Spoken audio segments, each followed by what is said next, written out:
The weight of produce hanging in the pan pulls on a pair of springs inside the scale. They move the various internal components that turn the pointer to the corresponding weight mark on the dial.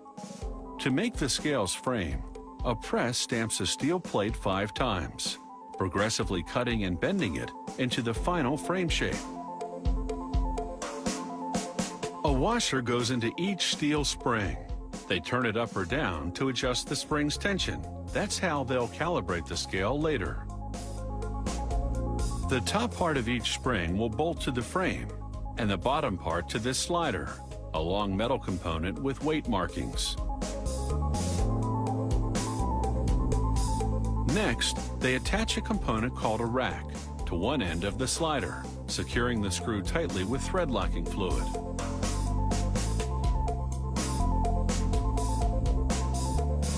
The rack's teeth will mesh with this pinion gear and turn it. They install one end of the pinion into the frame. Then they screw on a metal bridge to support the other end. They insert the slider with the rack attached through the bridge. Now, when you pull on the slider, the pinion turns. Next, they attach the springs to the frame and slider. Each spring in this imperial scale supports up to 20 pounds, making this a 40-pound scale. When weight pulls on the springs, they move the rack, which turns the pinion, which rotates the scale's pointer. A press stamps out the dial face from a steel plate. After painting it white, they print on the markings with a silkscreen press. They insert a spring to prevent the rack from slipping on the pinion. Then they put the face over the bridge so that the pinion protrudes through a hole in the middle. A guide helps them align the face so that the zero will be in the right spot. Then they tighten 2 screws to attach the face. A press stamps the pointer from a thin sheet of aluminum.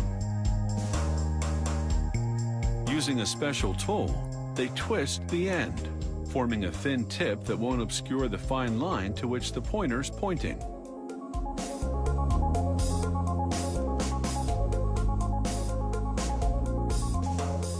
Next, a coat of red paint, so the pointer will stand out against the black and white face.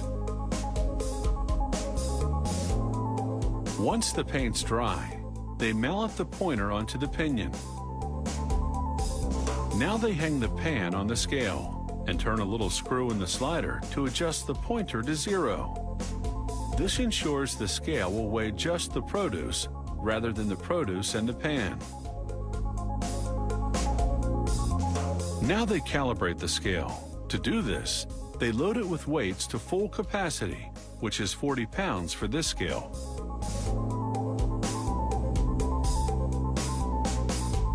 If the pointer doesn't indicate 40 pounds on the nose, they turn the washer in each spring to adjust the resistance.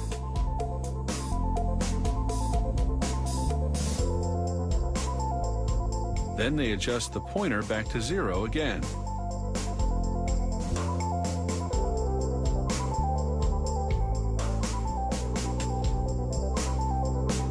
This is what they call a double dial scale, meaning it has a face and pointer on each side. They install the second dial on the opposite end of the pinion so that the 2 pointers move in unison.